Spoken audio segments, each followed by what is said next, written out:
फलटण पंचायत समितीच्या नूतन सभापती कुमारी शिवांजली विक्रमसिंह भोसले यांनी त्यांच्या शिष्टमंडळासह फलटण नगर परिषदेच्या कामकाजावर संबंधित माहिती घेण्यासाठी फलटण नगरपालिकेमध्ये भेट देऊन मुख्याधिकारी निखिल जाधव तसेच सर्व विभागाचे प्रमुख यांच्याशी सविस्तर चर्चा करून फलटण शहरात चालू असणाऱ्या विकास कामांच्या बाबत तसंच नगरपालिकेच्या अनुषंगाने नागरिकांच्या समस्याबाबतची माहिती घेतली।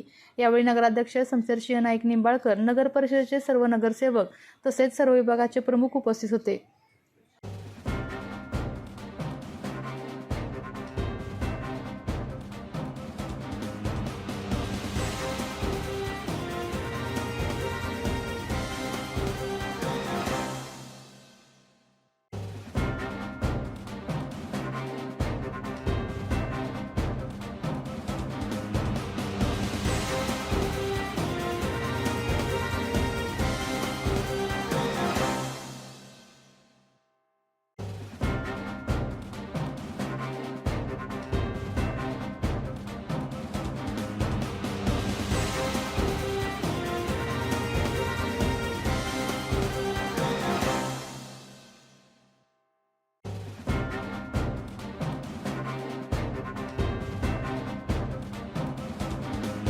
आपल्या तालुक्यातील जिल्ह्यातील बातम्या सर्वप्रथम पाहण्यासाठी आजच सातारा न्यूजला YouTube चॅनलवर सबस्क्राइब करा, लाईक करा, शेअर करा आणि बेल आयकॉन प्रेस करायला विसरू नका।